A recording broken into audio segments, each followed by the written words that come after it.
for coming today. And this is a project called Fight Song. It's using the marching bands to realize sonic meditations,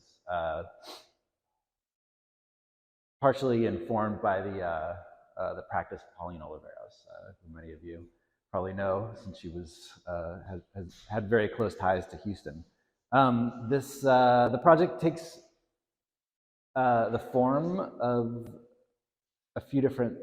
takes a few different forms in this respect. The first is this constellation of a marching band, exploded marching band sculpture, which is realized by a solo performer, a viewer who wears a headband and realizes a silent sonic meditation.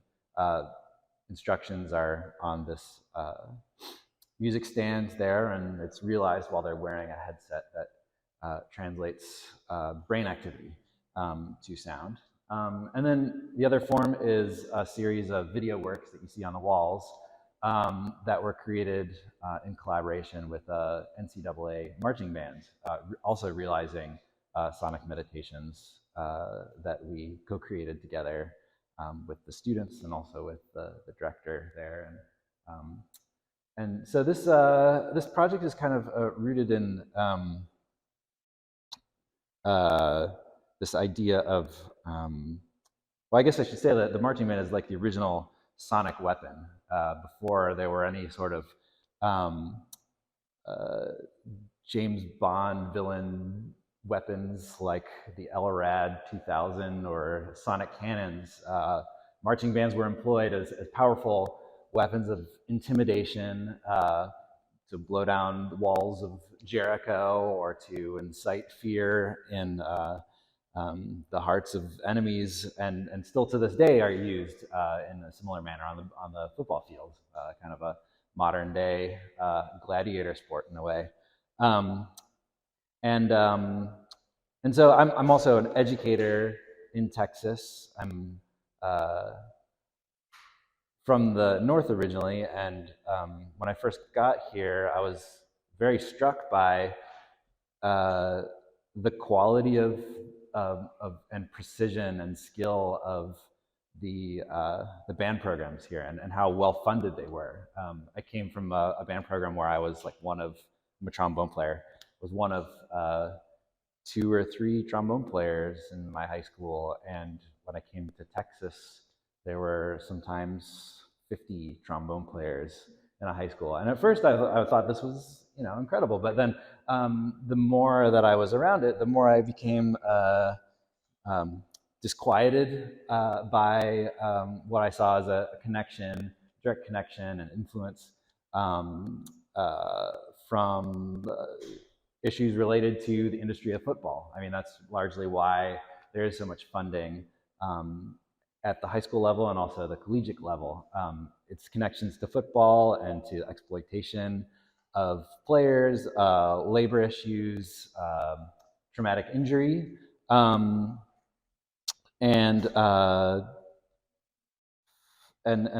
yeah, I felt, and also influences the way and the manner in which music and the arts, for that matter, is communicated to students.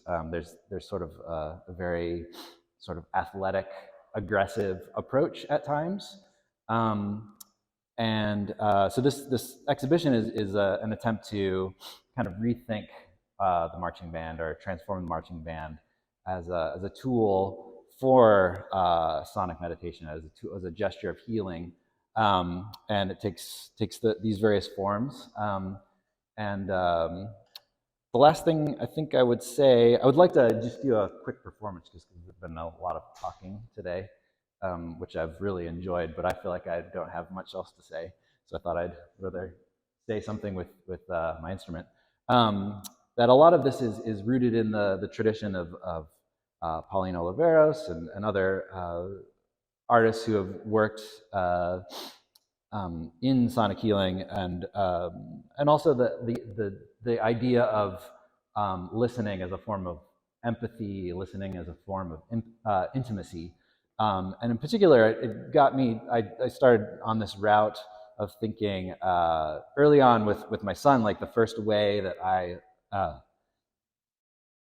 started listening to him through sonogram, and also my father, who passed away a couple of years ago, and the way that I listened to him at the end of his life. And so that's something that has kind of stuck with me in this project.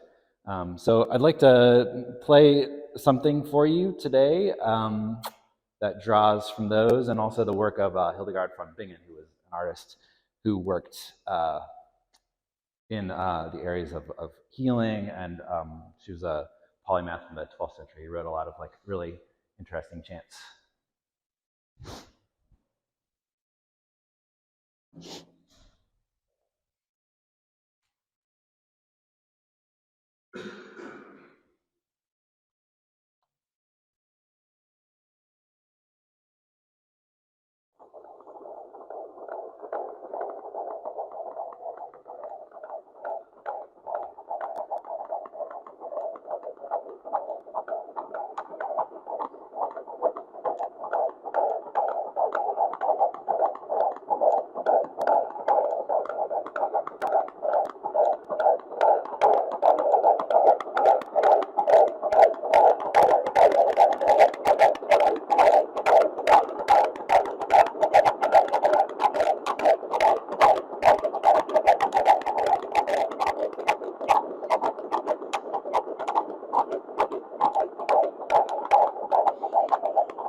Does anybody have any questions for Steve?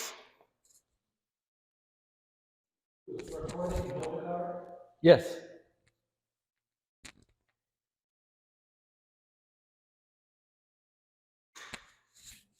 Okay, well, thank you again, everyone. Some of the artists will still be here, so you can ask questions on a one-on-one basis.